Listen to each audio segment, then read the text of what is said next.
The training grounds of the Galactic Coalition's military academy stretched across the northern plateau of Station Kepler-7, a sterile expanse of reinforced alloy and holographic obstacles.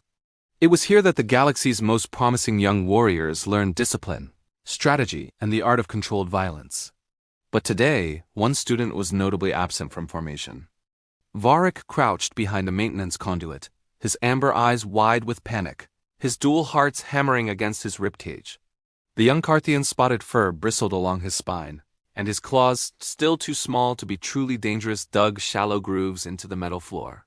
He was supposed to be in combat simulation right now, learning to harness his species' natural predatory instincts. Instead, he was hiding, trembling, fighting the urge to bolt even further into the station's maze of corridors. The other instructors had tried to coax him out. Commander Vexlar, a towering Zenthari with 4 arms and a voice like grinding stone, had demanded his return.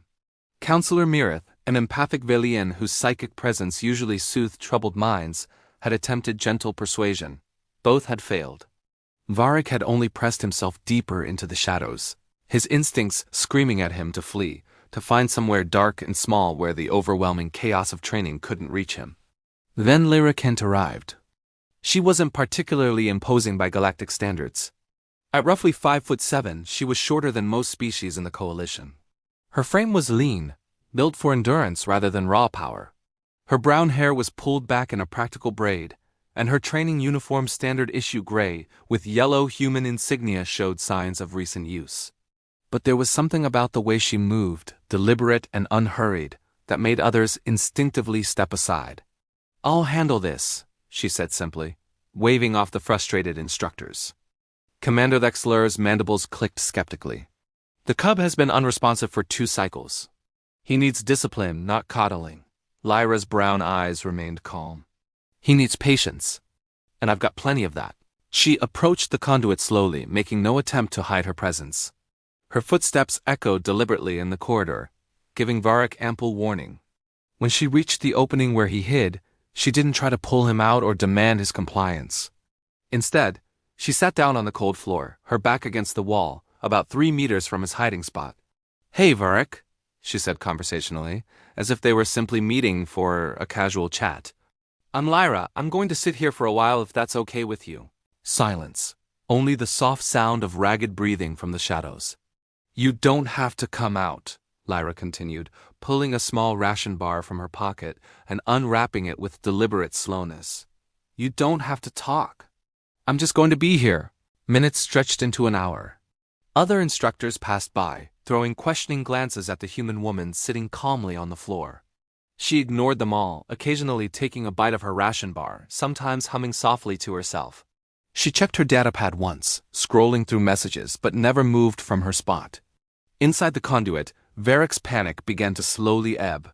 This human wasn't demanding anything, wasn't threatening, wasn't trying to force him into the open like prey being flushed from cover.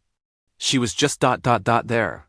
"I get it, you know," Lyra said after another hour had passed. "Training can be overwhelming. All those simulations, all that noise, everyone expecting you to know what to do." She paused, taking a sip from her water container. "When I was in basic training, I hid in a supply closet for 6 hours once. Just couldn't handle it anymore." A small sound emerged from the conduit, not quite words, but acknowledgement. Lyra smiled slightly. "Yeah, my instructor found me eventually. Guy named Sergeant Matthews, big, scary-looking dude. I thought he'd yell at me, punish me, kick me out." She leaned her head back against the wall. "Instead, he sat down outside that closet and told me about his daughter. Talked for 2 hours about her school plays, her soccer games, how proud he was of her. Didn't mention training once. Why?" The word was barely a whisper, heavily accented by Varric's species' natural growl. "Because he understood that I needed to remember why I was there. Not the drills or the rules, the reason. The people worth protecting." Lyra turned her head slightly toward the opening. "He waited until I was ready to come out on my own.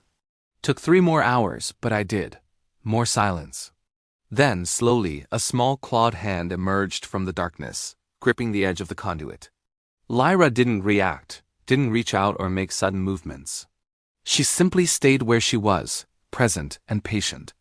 "The simulations," Varric's voice was stronger now, though still hesitant, "they make me want to hunt, to chase, But then they expect me to stop, to control it, and I can't. It's hard, Lyra acknowledged. Your instincts are pulling one way, you're training another. Feels like being torn in half, doesn't it? A small nod in the darkness. That's the point, though, Lyra said gently. Not the being torn apart, the learning to choose. Your instincts are powerful, Varric.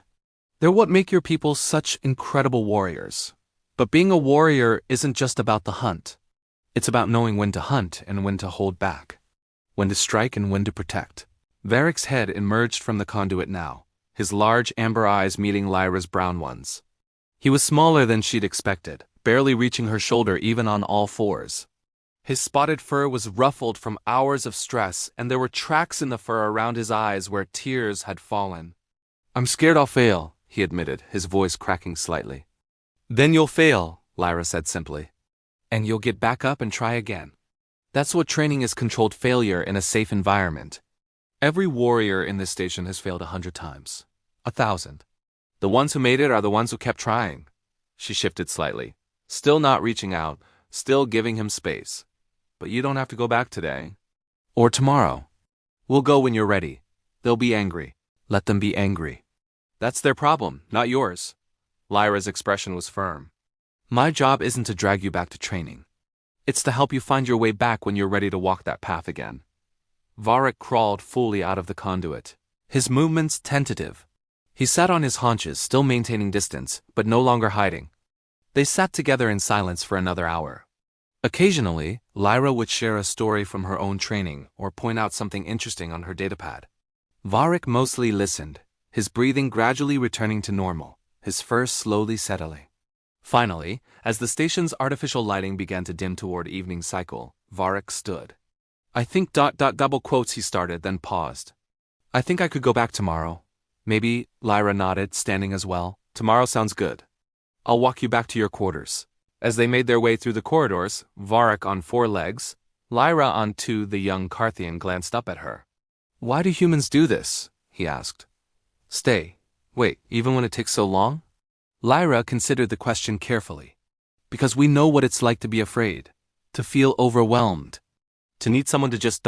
stay, she smiled down at him. And because we've learned that the strongest bonds aren't formed in moments of glory. They're formed in moments of patience. Varric's tail twitched, a gesture of contentment among his people. Will you be there tomorrow, at training? If you want me to be. I do. Then I will be. They walked the rest of the way in comfortable silence. A human and a predator cub, both finding strength in the simple act of presence. Behind them, Commander Thexler watched from a distance, his mandibles clicking in what might have been approval. Perhaps he thought there was more than one kind of strength worth teaching.